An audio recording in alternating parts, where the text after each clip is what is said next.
que es la etnografía, es la investigación por etnografía educativa, ¿ok? Entonces, primero vamos a analizar cuáles son las condiciones para realizar el estudio etnográfico, ¿ok? Entonces, en primer lugar, vamos a tener la pregunta de investigación. Entonces, como ya hemos visto desde enfoques y métodos, desde el estudio de caso, pues hemos visto la importancia que tiene el generar una pregunta. Primero que nada, saber bien cuál es la problemática. Entonces, por eso primero vamos al trabajo de campo, hacemos nuestra observación, detectamos una problemática, encuadramos esa problemática y posteriormente vamos a generar una pregunta de investigación y bueno, a partir de eso ya sabemos que generamos preguntas accesorias que pueden ayudar para el conocimiento de esa pregunta. Entonces dice aquí, primero la pregunta de investigación que permite distinguir lo pertinente y orientar la labor del investigador etnográfico, haciendo visibles situaciones que pueden pasar desapercibidas, a lo mejor que son muy cotidianas dentro de esta situación problemática, pero ya una vez establecida nuestra problemática, entonces vamos a centrar nuestra observación y toda esta parte de nuestros sentidos en observar las particularidades de esa situación en particular, ¿sí? Ahora, la siguiente dice, permite acotar las observaciones que han de realizarse sobre el escenario a investigar, priorizando ambientes y relaciones para ser observados sin perder de vista el escenario completo. Entonces, era lo que les venía mencionando. Ya una vez que tenemos planteada esta problemática, entonces ya podemos ahora sí enfocarnos a cosas primordiales, ¿no? Bueno, dice ahí, sin perder de vista el escenario completo, pero ya me enfoco a cosas ya muy particulares de este objeto de estudio. Ya no estoy en la totalidad del escenario, sino ya en la problemática detectada, ¿sí? Precisamente porque recordemos que si yo no delimito el problema, lo que sucede es que el problema me supera a mí como investigador, ¿sí? Ahora, permite concentrarse en un aspecto particular sin dejar de lado el contexto tan amplio que lo rodea. Entonces, exactamente es como, ahí no me di cuenta, repetí un poco lo de arriba, pero ya me permite acotar de una manera específica lo que voy a investigar. Ya no estoy al albedrío de qué sucede aquí o qué sucede acá, sino que ya me centro en lo que estoy investigando. Si estoy investigando al niño o a la niña con algún tipo de trastorno, ya me enfoco exclusivamente a ese niño o a esa niña. Si me estoy yendo, por ejemplo, en el hospital, pues a lo mejor voy a estudiar a varios niños o a varias niñas o a varios pacientes, pero a lo mejor el tema central es la pedagogía que se utiliza y entonces el tema central no son los niños, sino es la pedagogía que utilizo para hacer llegar esta situación de aprendizaje dentro del contexto hospitalario. Ahora, la siguiente, la segunda condición, la presencia del etnógrafo dentro del escenario de estudio. Hay estudios etnográficos que llevan años.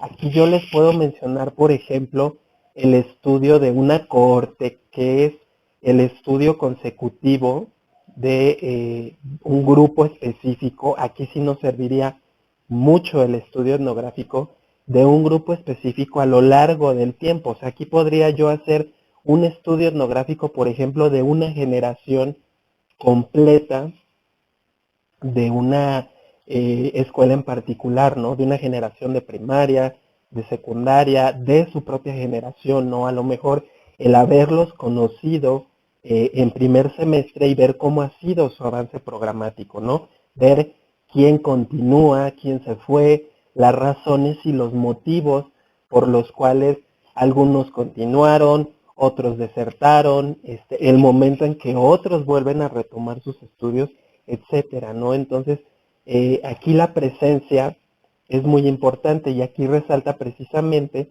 la observación participante, que como ya sabemos, pues es una de nuestras técnicas, y si no es, que es la más importante dentro del ámbito cualitativo, la observación y la observación participante. En primer lugar, porque difiero una de otra, porque como método de recolección, pues yo al insertarme o al ir al trabajo de campo, lo primero que hago es observar para poder detectar una problemática en específico.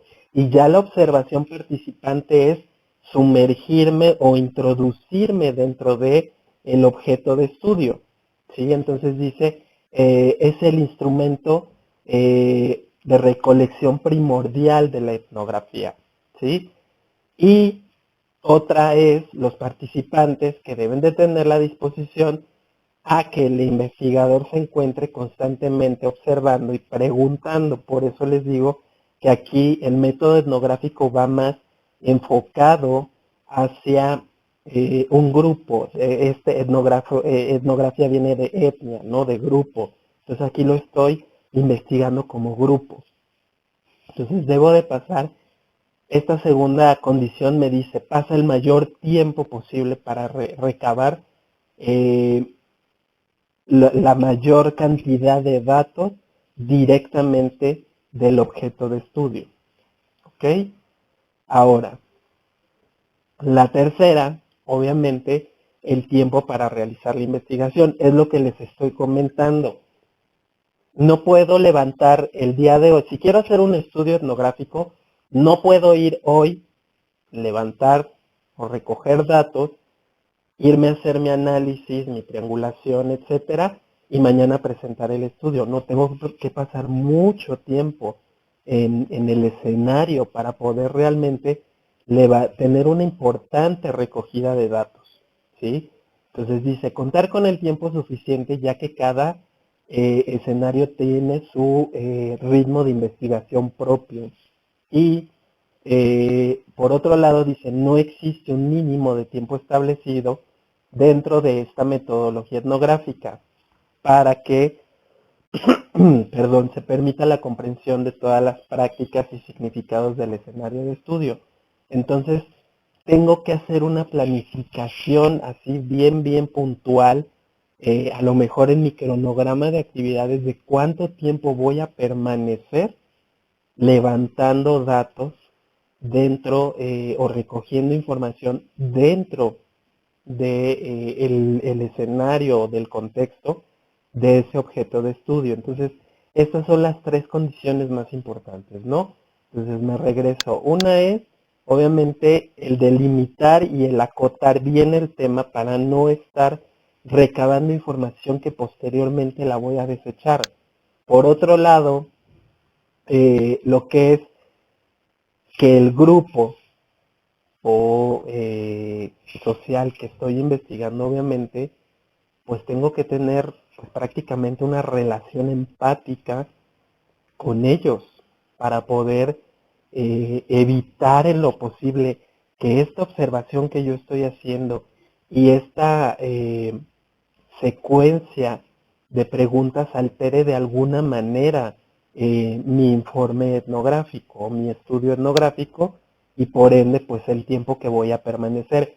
Incluso si ustedes leen, muchas veces nos pide que dentro de esta condición del tiempo es que incluso el etnógrafo se vaya a vivir dentro del contexto del objeto de estudio para obtener la información primordial, ¿sí? Ahora, Eh, ¿Qué otra condición dentro de las más relevantes, no? Las destrezas del etnógrafo. Primero, aprender a percibir, que es agudizar mis sentidos, sobre todo el de la observación y el de obviamente el de la escucha activa. No nada más el de, ay, sí, no, el de la escucha activa. Por ahí ya no quise meter dos eh, diversificaciones que hay en la etnografía, ahorita no lo considero relevante, pero sobre todo dentro de nuestros sentidos nos pide la observa y la escucha, sin dejar de lado obviamente el tacto, el gusto y el olfato, porque también puedo recoger datos a partir de eso. El saber estar, que es poder adecuarme al lugar en donde estoy haciendo la recogida o la recolección de información, ¿sí? Esta que es muy importante y que es, como verán, una de las diferencias que existe con otras técnicas que, bueno, no debería de ser, pero aquí sí. Un requisito es que en la etnografía llevemos un diario de campo donde estemos registrando puntualmente cada situación que vaya sucediendo o aconteciendo y que sea relevante para nuestra problemática. No nada más que es que pasó un enjambre de abejas. No, bueno, pero si el enjambre de abejas es relevante para nuestra temática, bueno, entonces anoto, pasó un enjambre de abejas y causó esta conmoción, etcétera. Entonces, esta habilidad para registrar hasta el más mínimo detalle, porque a lo mejor yo tengo ese registro y después voy a hacer una entrevista con esa persona, y entonces cuando hago esta triangulación de datos, entonces corroboro que en efecto esa situación que yo observé es real, no real, sino que lo que yo percibí y anoté, en efecto, en la persona que estoy entrevistando, me lo está contrastando, me está diciendo, sí, sí, es verdad o es real lo que tú estás observando. Y finalmente, esta capacidad de asombro, porque pues obviamente cuando yo me interno, cuando yo me establezco dentro de una sociedad, en algún momento pues me voy a sorprender de ciertas situaciones, costumbres, tradiciones, pero luego pierdo esa capacidad de asombro por la costumbre. Entonces, dice ahí que a pesar del tiempo transcurrido que pase en el escenario, pueda yo continuar con la capacidad de poderme sorprender ante lo habitual, ¿sí? Entonces, no acostumbrarnos del todo a el escenario donde estoy haciendo mi investigación, que cualquier cosa que se suscite a mí me haga cuestionarme qué es lo que está sucediendo, porque si no, entonces eh, la recolección de información terminó, ¿ok? Ahora, perdón, el trabajo de campo, aquí es muy importante. Dice, es el proceso, ya lo conocemos, que se realiza en el escenario y está dedicado a la recolección de información para responder a la pregunta de investigación. Este trabajo de campo se realiza una vez que ya tengo el diseño de la investigación y, como les mencioné ahí, en algunos casos puede llevar años. En este caso, obviamente, pues al ser estudiantes y tener ciclos establecidos para el estudio, pues no podemos llevar a cabo esto. No podríamos llevar a cabo el estudio de una cohorte. Si de por sí un semestre es muy poco tiempo para poder hacer una investigación de este tipo, pues ahorita ante estas situaciones pues menos, ¿no? No tenemos acceso al trabajo de campo. Ahora, hay que distinguir entre el trabajo de campo y el terreno. El terreno se referiría al escenario donde se está llevando a cabo el objeto de estudio. Entonces, el trabajo de campo es recoger datos, recolectar datos, obtener información, y el terreno es donde estoy realizando esa investigación, ¿no? Es el escenario, es el campo donde estoy haciendo la recolección de datos, ¿sí? Ahora, el contexto y los actores. ¿Qué pasa? Entre más yo tiempo pase, pues obviamente muchísimo mayor información y más validez va a tener mi investigación. ¿Qué voy a fomentar? Pues obviamente confianza con las personas con las que estoy interactuando diariamente, y entonces, ¿qué va a suceder? Que mi interacción ya no va a ser, recordemos siempre que cuando llegamos, ¿qué les pasa cuando llegan a una escuela? Quizás lleguen al mismo centro educativo, pero ahora trabajan con diferentes grupos. Entonces, al principio, los niños o los estudiantes, pues te ven con recelo, preguntándose muchas cosas, ¿no? ¿Qué haces ahí? ¿Qué vas a hacer?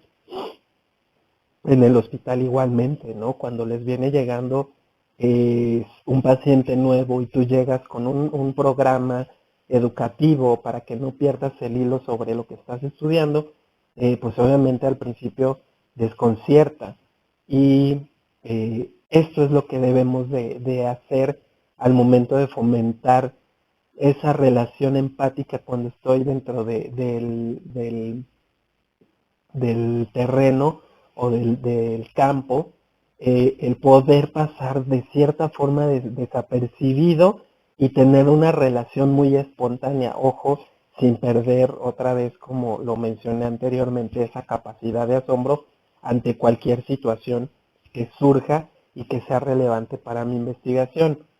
Eh, Dice aquí, si nuestra aproximación en el terreno es prolongada y profunda, será más comprensible, no solo para mí, sino en el momento de yo estar redactando mi trabajo etnográfico, pues obviamente entre yo más datos le aporte al lector, que es obviamente, digamos, mi cliente final de mi trabajo etnográfico, entonces, entre más información yo le dé, muchísimo mejor interpretación él va a tener de lo que yo estoy escribiendo, ¿sí? Ahora, me voy a la colecta de datos. Ya sabemos, este ya lo habíamos visto, lo tienen dentro de sus métodos de recolección de datos cualitativos de enfoques y métodos. Entonces, la observación participante, acuérdense que era involucrarnos, estar observando, pero estar involucrado dentro del objeto de estudio. Dice, involucra un doble ejercicio, la observación que sugiere distancia, pero la participación que indica proximidad. Entonces es algo como contradictorio, ¿no? Por un lado me pides que me aleje, pero por otro lado tengo que estar ahí.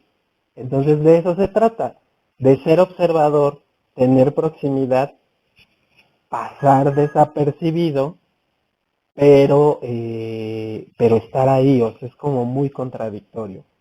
Entonces aquí para la etnografía dice, significa estar, no tanto vivir, significa estar en el terreno o en este trabajo de campo entre los miembros del grupo, compartiendo la cotidianeidad, eh, permitiendo que cada uno de nosotros como investigadores seamos testigos reales de la situación que vamos a estar narrando, ¿sí? Entonces, esa es mi inmersión dentro de este trabajo de campo, ¿no? El ser una persona más de la comunidad, pero que está haciendo un trabajo de recolección de datos, ¿no? Pero que este trabajo de recolección no interfiera con las actividades propias de ese grupo, de esa comunidad. ¿Qué principios tenemos en la observación participante? Debe tener un propósito específico, debo de planearla bien cuidadosamente, de manera sistemática, ¿no? Hoy voy a observar tal cosa, mañana esto, en un cronograma lo podemos desarrollar perfectamente bien. Y aquí es donde introducimos este diario de campo, llevarlo por escrito, pero de manera bien minuciosa, ¿sí? De manera que yo pueda estar contrastando o estar observando lo que estoy recogiendo de datos. Permítanme tantito.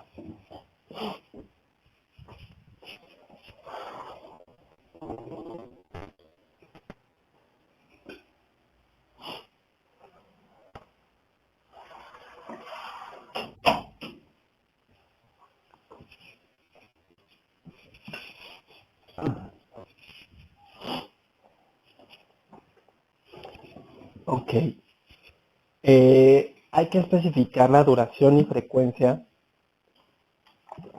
sobre todo ya cuando estoy haciendo la investigación en forma, recuerden que tengo que tener un cronograma de actividades, ¿sí? Pero, pues también recuerden que para esta metodología, pues me está pidiendo tiempo. Entonces, puedo especificar a lo mejor tiempos, ¿no? Voy a ir a observar de tal a tal tiempo, luego me voy, hago una reflexión, un encuadre, una triangulación, un análisis de datos, me vuelvo a ir otra vez a observar, entonces ahí va a depender de cada investigador. Y seguir los principios básicos de confiabilidad y validez, ¿no? O sea, que pues prácticamente voy a observar lo que debo de observar y que en ciertas condiciones pues se van a presentar los mismos resultados, ¿sí? ¿Cómo se realiza? Pues bueno, determinar en primer lugar el objeto o situación que voy a observar, cuál es mi objetivo de observar esa situación, determinar cómo voy a registrar los datos. En este caso, pues ya les estoy poniendo aquí una imagen del diario de campo, que es prácticamente un cuaderno, ¿no? Donde voy a ir llevando mis anotaciones como un diario, vaya, con fecha y todo, en donde yo voy haciendo mi registro diario de observaciones puntuales y explícitas, ¿no? Puntuales, que debe ser lo que tengo que observar, y explícitas, ampliando eh, sobre todo este objeto de estudio. Observar cuidadosa y críticamente, registrar los datos, analizar e interpretar, elaborar conclusiones y elaborar el informe de observación. Bueno, esto es eh, los pasos para realizar la observación. Esto no tiene que ver, no son los pasos que nos dicta la etnografía. Y que me permite realizar una buena observación, ya lo habíamos visto. Siempre les he dicho, soliciten permiso cuando se trata de sumergirse en la situación particular de vida de ciertas personas, ¿no? Por eso siempre les he dicho que cuando hagan sus estudios de investigación, siempre soliciten el permiso, ¿sí? No se queden bajo esta situación de, lo pensé, pero ahora ya me están casi pueden caer en una demanda sobre el uso de la información. Entonces siempre es importante solicitar el permiso a una comunidad, al hospital, a la escuela, que voy a realizar investigación. Elaborar guías de observación, o sea, planificarla, incluir todos los aspectos relativos. Aquí tiene que ver más que nada respecto a la etnografía, anotar ahí dice, ¿no? Cuando suceden las cosas, lo que les mencioné, que tengo que ser bien curioso y tengo que no permitir que pasen desapercibidas ciertas cosas porque ya me acostumbré a vivir en el entorno. Esto es importante, no influir en la conducta porque sí, al principio, al llegar, al inmiscuirme dentro de esa comunidad o dentro de esta situación, pues claro que las personas se van a sentir extrañas. Entonces, tengo que dejar pasar días para, para que las personas se habitúen y yo también me habitué a ellas. Eso no quiere decir que en ese momento no recolecto información, también la recolecto. Y obviamente pues voy a sentar que pues sí, mi llegada al terreno ha sido pues algo extraña, etcétera, ¿no? Lo que se pueda presentar en el momento. Eh, Incluir la fecha, hora, lugar y persona donde se realiza la observación y observar mis tiempos que duran las observaciones. Entonces, esas serían las sugerencias para una buena observación. Ahora, la entrevista etnográfica es la entrevista la entrevista, perdón, eh, se me olvidó, su observación participante y la entrevista en profundidad, ¿sí? Entonces, aquí es un diálogo formal orientado a la investigación de una problemática donde se diseñan antes de su aplicación los requisitos de contenido y registros de cómo se va a llevar a cabo ese diálogo. Resaltan, por ahí tengo algunas faltas de ortografía, dentro de la entrevista hay que resaltar ciertas situaciones, obviamente las percepciones que tienen los entrevistados sobre la problemática que estoy investigando, la aportación que me pueden dar estos sujetos o estas personas investigadas sobre asuntos pasados que sean relevantes para mi investigación que estoy realizando en el momento, sobre miembros que quizás ya no estén dentro de la comunidad, o sea, cosas que a lo mejor no están dentro de este presente en el cual yo estoy en la comunidad, ¿sí? El registro de la tradición oral, pues ahí obviamente tenemos pues los mitos, los mitos, todo lo que se refiere a las artes, los oficios, o sea, todo lo que me puede enriquecer mi investigación, pero desde esta visión que tienen las personas más longevas de esta comunidad u otras personas, ¿no? Y descripción de saberes únicos, ¿no? A lo mejor leyendas, mitos, cuestiones que se van sucediendo de generación en generación. Entonces, como si ven, esta entrevista etnográfica llega a ser exactamente lo mismo de la entrevista en profundidad.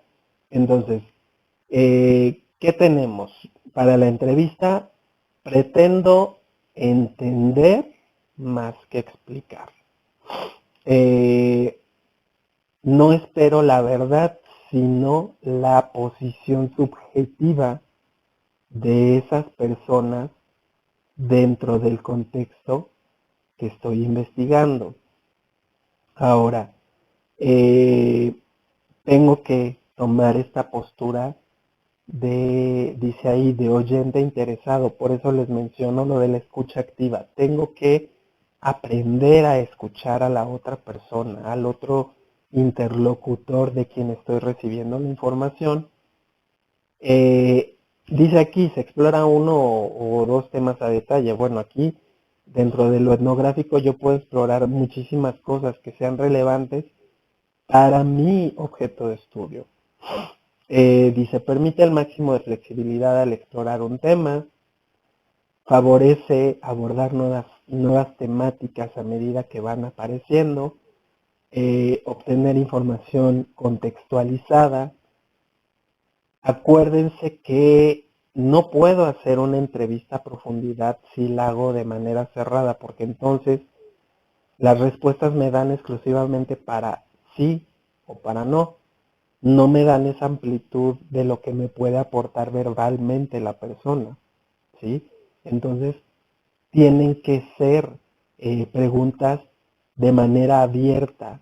¿Para qué dice ahí las categorías de respuesta no estén preestablecidas? Dice, las respuestas pueden ser grabadas,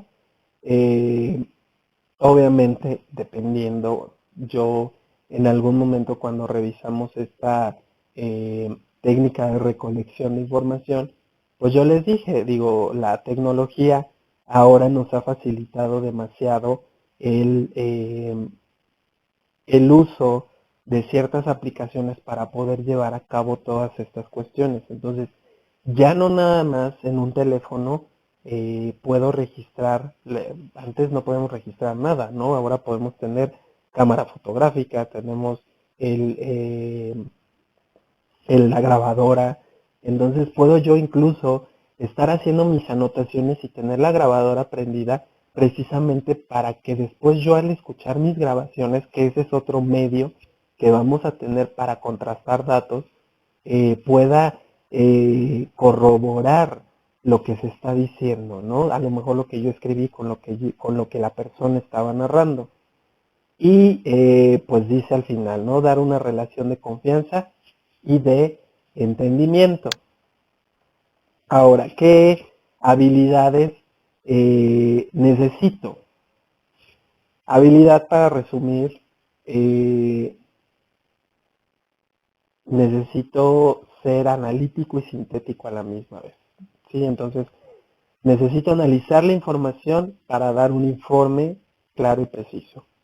La síntesis es que no, al momento de recibir toda esta información hay muchas cosas que quizás no me vayan a servir para lo que estoy investigando, entonces tengo que tener la capacidad para escoger los elementos más importantes de esa entrevista que estoy haciendo. El señalamiento que es enfatizar los aspectos más relevantes de esa información que me están otorgando, que me están entregando. El parafraseo, que es, bueno, dice ahí, devolver al entrevistado el contenido del mensaje, reflejando hechos y sentimientos, precisamente nada más en caso de que yo necesite corroborar cierta información.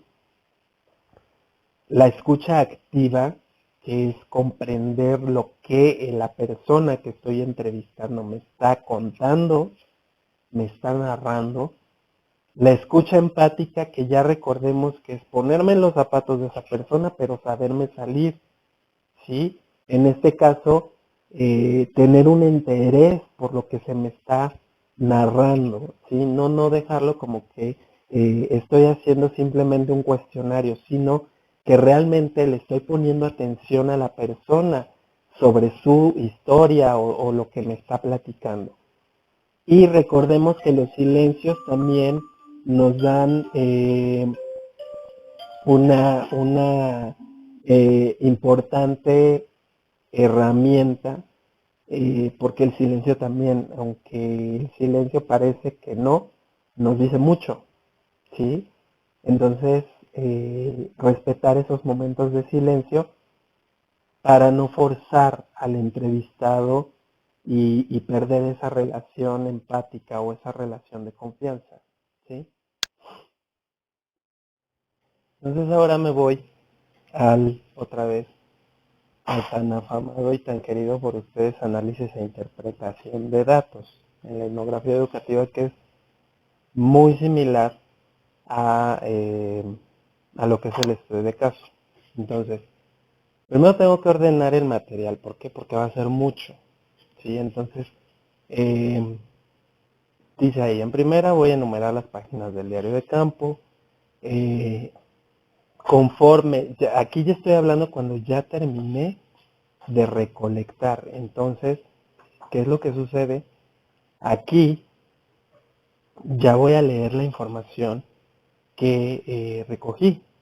Entonces,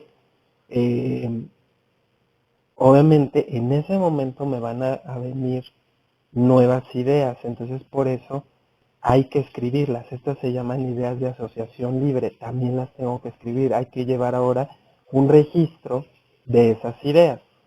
y obviamente pues realizar la codificación y categorización correspondiente según la importancia de las temáticas que yo crea relevantes para mi estudio, ¿sí?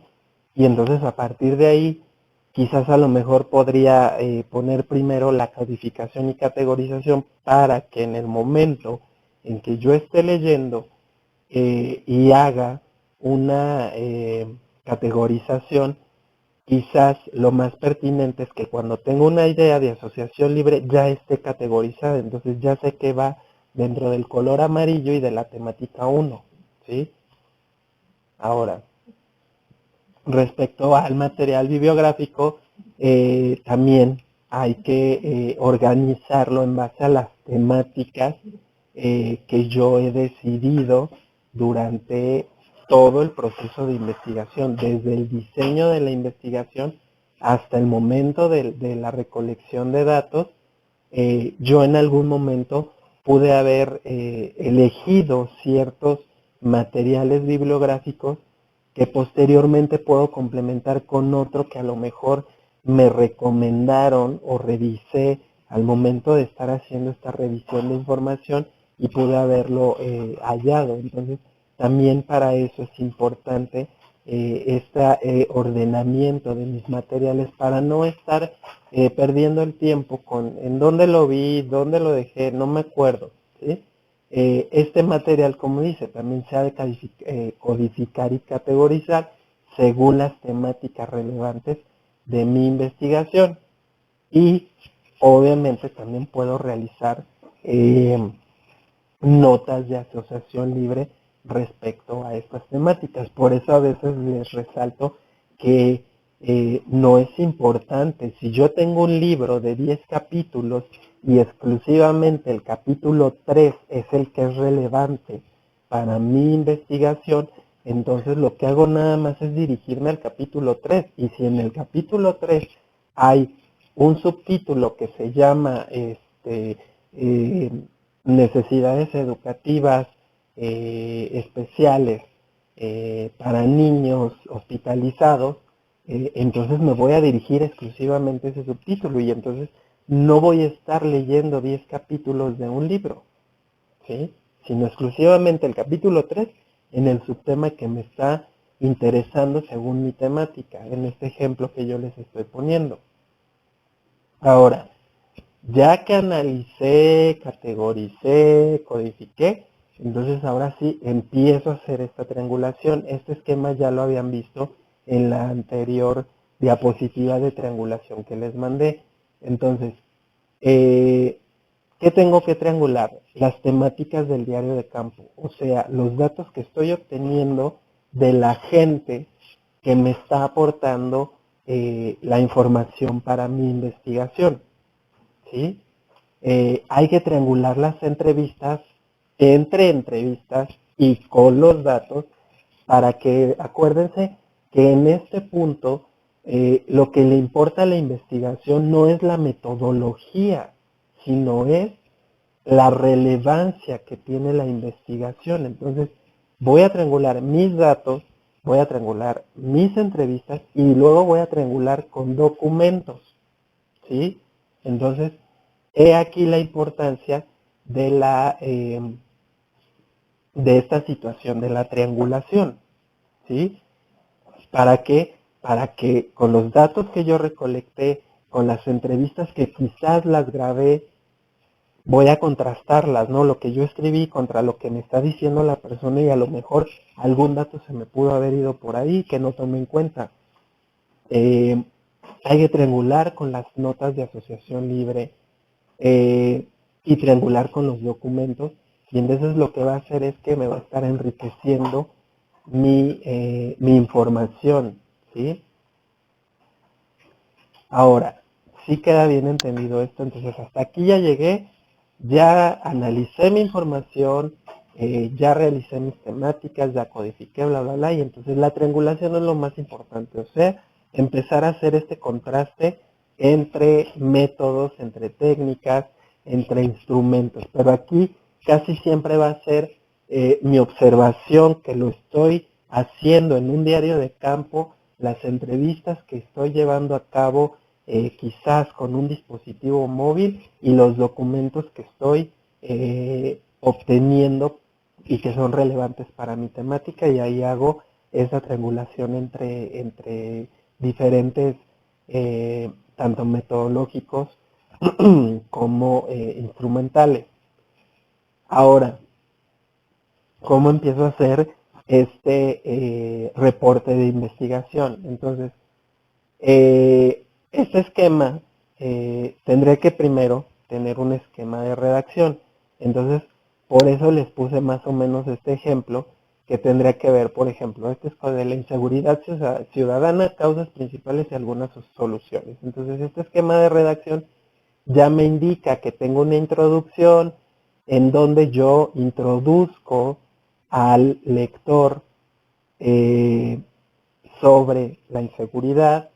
Después le hablo de qué es la inseguridad y causas y posibles soluciones. Y ya de ahí me voy a esta situación a causas, por ejemplo, ¿no? Estoy primero en causas, no estoy en soluciones, en causas. Y entonces aquí pongo, esto es como una categorización, ¿sí? Aquí a lo mejor mi esquema de categorización me puede servir para hacer este esquema de redacción y entonces ir desglosando las temáticas que voy a ir anotando, ¿sí? Recuerden que el trabajo etnográfico es una narración suya de cómo fueron sucediendo las cosas tal cual, ¿sí? Incluso no se omiten cosas que se hayan dicho, se ponen tal cual se han dicho, sean palabras altisonantes, groserías, etcétera, se tienen que poner.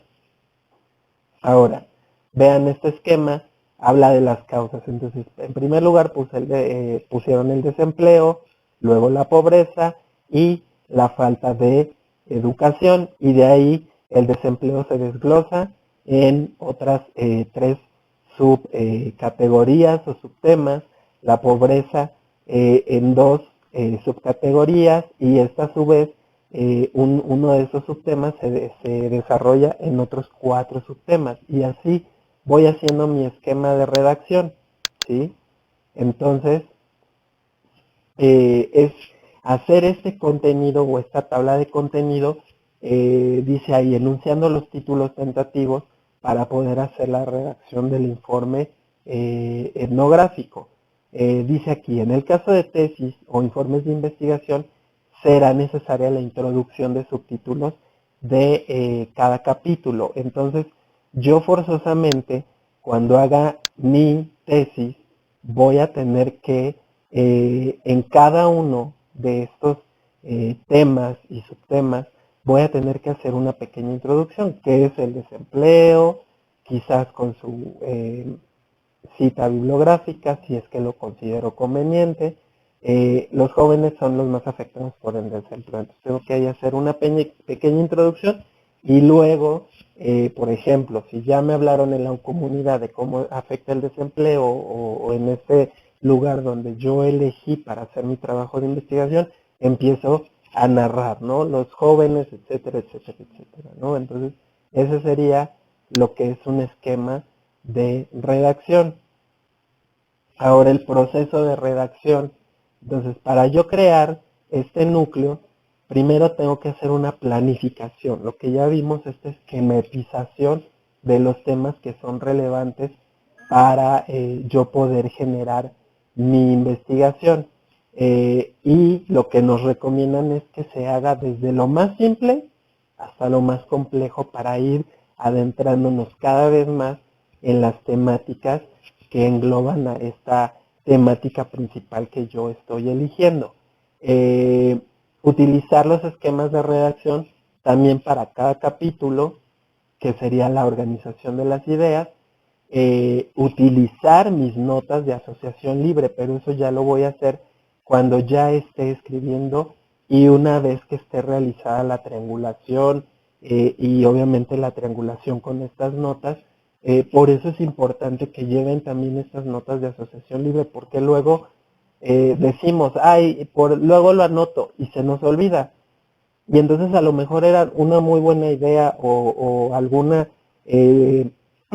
puntualización muy, muy específica de algo que se está tratando dentro de esta situación y se me olvida porque no la anoté. Entonces es importante que ahí lleves en tu diario de campo una sección de notas o ahí, ¿no? Al pie de página o de lado, o donde tú acomodes mejor una nota, hacer la redacción o ver página tal, etcétera, ¿no? Y utilizar los fragmentos de los materiales bibliográficos que sirven para cada capítulo. Esto se refiere a las citas bibliográficas que tengo que manejar quizás parafraseadas o directamente tal y como me lo está narrando o lo está escribiendo el otro autor, ponerlas con su cita bibliográfica correspondiente. Posteriormente, en el proceso de redacción, hay que introducir todo este análisis que realicé desde la categorización, perdón, la categorización, el análisis y la triangulación del diario de campo con las entrevistas y los documentos revisados para la creación de esta investigación. Y ya una vez que hago todas estas narraciones, así tal cual, puntuales y como son, como me lo dijeron en la entrevista, no estoy, recuerden que no estoy traduciendo ni estoy poniendo lo que yo entendí, estoy interpretando y estoy trayendo al trabajo tal y como me lo está narrando, porque de eso se trata la investigación etnográfica, que yo pueda hablar desde que yo sea como el intérprete de esa persona al trabajo y no porque me haya dicho una grosería yo no pueda plasmarla ahí, la tengo que plasmar porque yo solamente estoy interpretando quizás el enojo o quizás estoy interpretando la euforia de esa persona. Entonces es relevante ponerla. Y ya una vez que termino, realizo una revisión exhaustiva, lo vuelvo a leer, ¿sí? ¿Para qué?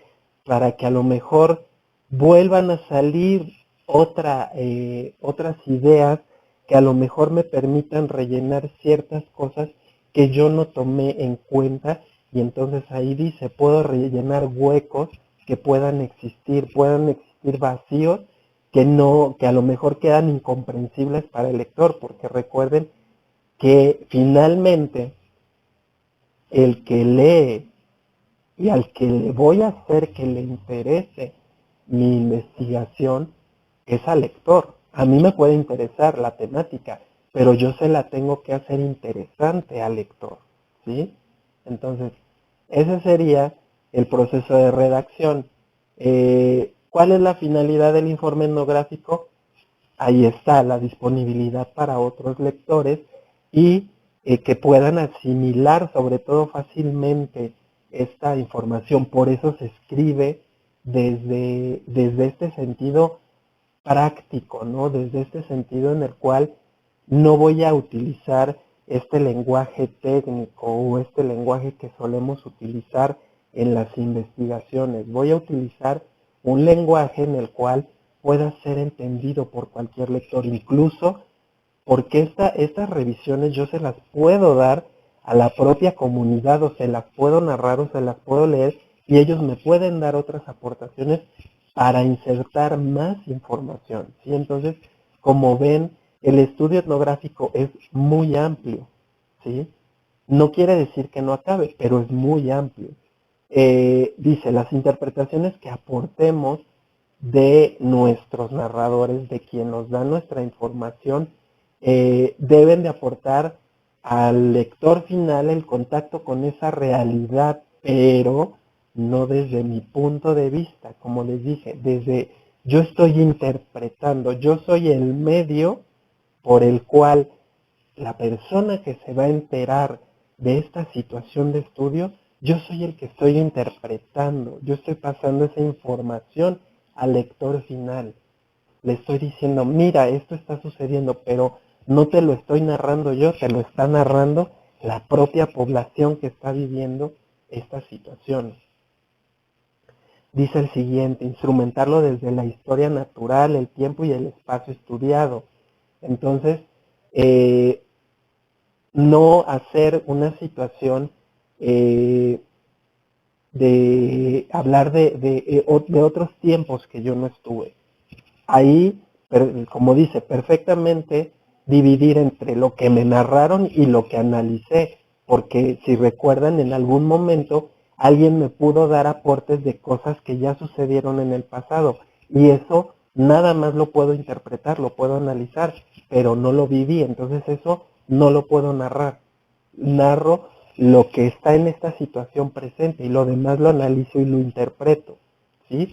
Precisamente para no confundir al lector entre, bueno, ¿lo viviste o no lo viviste? Entonces, ahí sí, tratar de hacer una división entre lo que me narraron cuando estuve ahí presente y lo que también me narraron, pero eso no se vivió, eso lo tuve que analizar e interpretar para que ustedes entendieran esta situación del objeto de estudio. Y finalmente, ¿cómo le voy a dar ese sello de autor de eso, de ese estudio etnográfico? A partir de narrar mi experiencia desde el terreno, desde el campo de estudio y con todas las aportaciones que me está dando esas figuras participantes del objeto de estudio.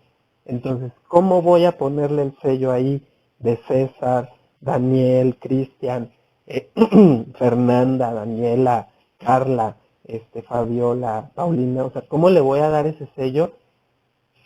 Diciendo, yo aquí estuve, yo digo, ¿y qué otra cosa? Pues obviamente voy a tener acervo fotográfico, voy a tratar de documentar con fotografía, con video. Recuerden que todo eso va a la parte de anexos. Puedo realizar un documental anexo a esta parte del informe etnográfico. Entonces tengo muchas herramientas para ponerle ese sello único a mi trabajo de etnografía. ¿Ok? Entonces ahí está la bibliografía. Recuerden que de todas maneras les envío la diapositiva. Entonces, si ven, es un poco menos metodológico que el estudio de caso. Sí, en el estudio de caso me hacen una descripción profunda del caso, pero solo es uno. Aquí en la etnografía tengo que verlo como un enfoque en el cual estoy estudiando, como les dije, ¿no? A lo mejor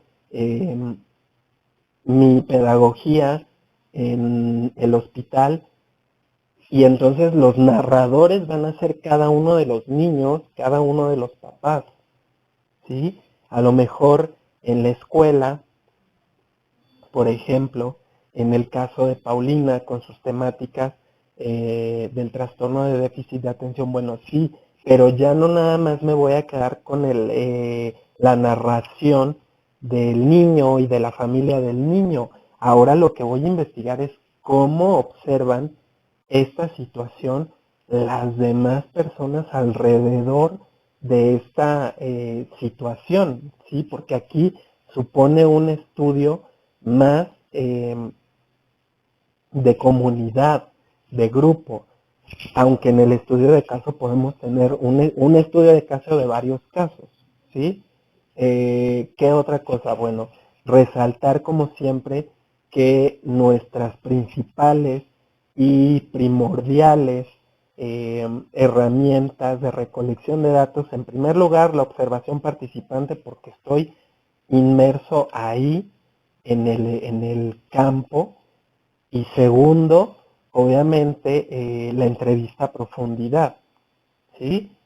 Y otras cuestiones, como les decía, la parte audiovisual, audio, pues obviamente el grabar las narraciones y visual, el encontrarnos con fotografías, el encontrarnos con videos, el encontrar, yo incluso, ¿no? Digo, bajo una situación de aceptación por parte de la persona entrevistada, yo puedo solicitarle su permiso para poder grabar la entrevista y a lo mejor recoger incluso las impresiones que causan las preguntas, ¿no? La incomodidad o que genera cierto tipo de cuestionamientos que hago durante la entrevista. Entonces también la puedo utilizar como medio de recolección.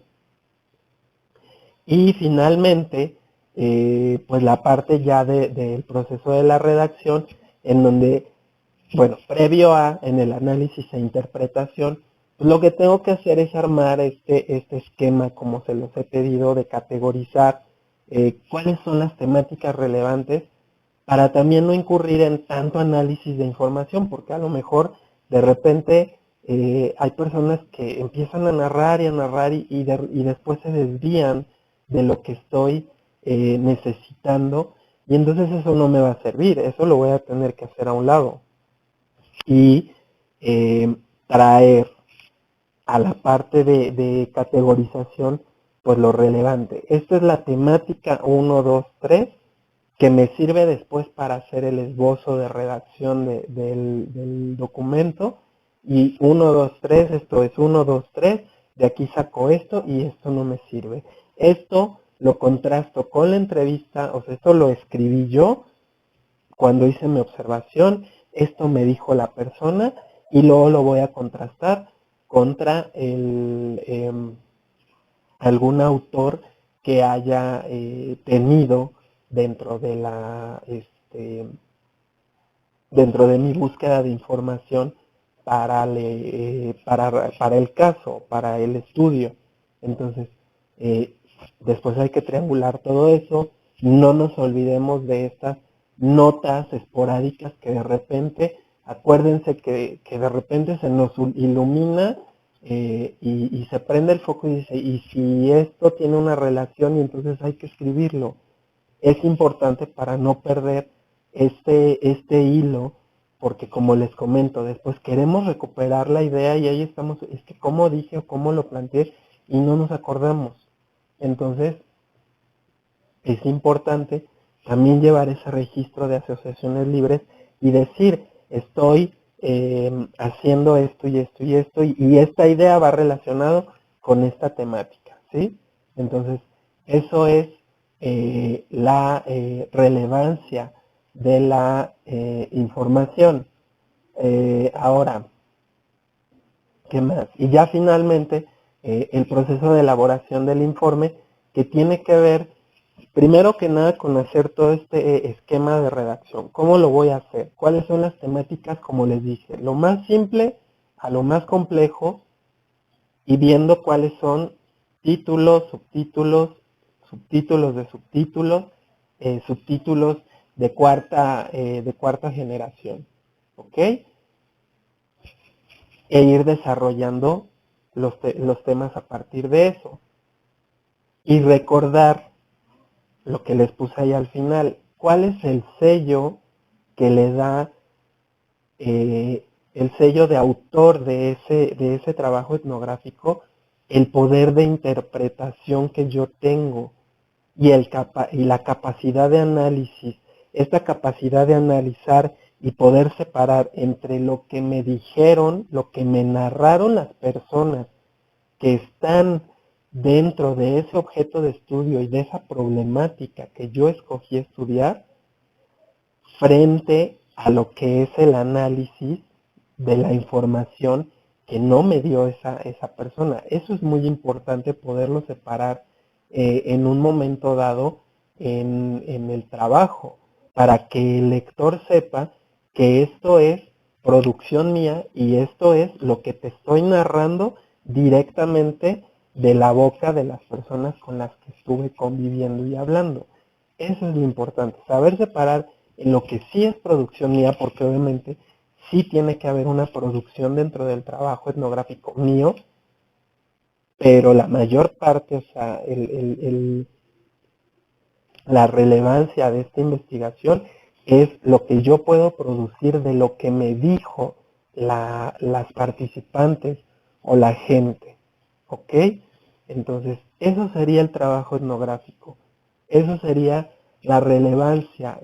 Yo creo que aquí lo que podríamos ver es que cuando lleguemos a hacer la tesis, cómo cada uno de estas técnicas complementa a la otra. Yo a veces necesito que en un trabajo de investigación narrarlo desde la propia vivencia de la persona y no desde mi análisis y de mi interpretación, sino tal cual me lo está diciendo, ¿sí?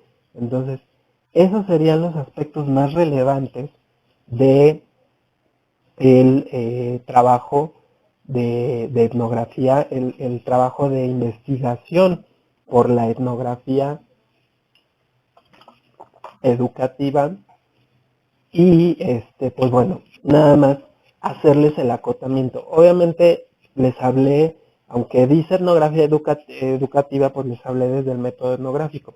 Aquí lo único es circunscribirlo. ¿Para qué se utiliza la etnografía educativa? Pues obviamente para ver estas situaciones de relaciones de grupo, de situaciones de centro educativo, a lo mejor de programas educativos, en fin, o sea, una infinidad de temáticas que tenemos para poder revisar dentro de lo que es el ámbito educativo que nos compete más hacia nosotros, pero eso no quiere decir que nosotros no estemos capacitados para poder hacer etnografía desde fuera del ámbito educativo, ¿sí?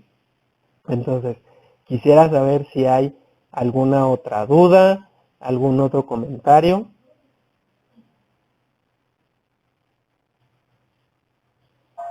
No, creo que no. ¿Les quedó claro? Más o menos. Ok, Paulina.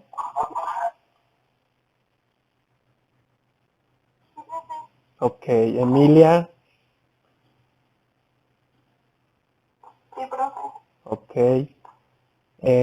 Fabiola. Creo que no pueden contestar ella. Pero pueden contestar por el chat, ¿eh? Carla. Sí, profe. Sí, se estaban durmiendo. Si de por sí se duermen allá en clase. No, yo no. Ok. Pero es que sí, solo quería hacer una pregunta rápida porque la maestra Cotilla no me está mandando el código. Pero de la entrevista profunda, puede ser una entrevista ya previamente estructurada, pero si o sea, quien estoy entrevistando, como dejarle tribuna libre también.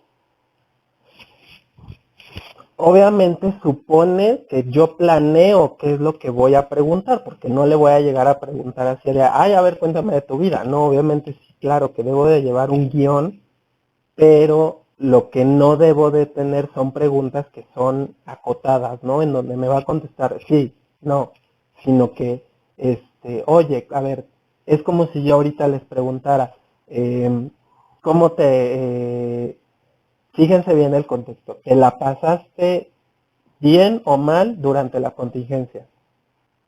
Bien. Ya acoté, nada más te permito contestar bien o mal. Si yo te pregunto, ¿cómo ha sido cómo ha cambiado tu vida durante la contingencia? Entonces ahí, pues, como media como hilo de media. O sea, va a ser ahí una catarsis tremenda, ¿no? De todo.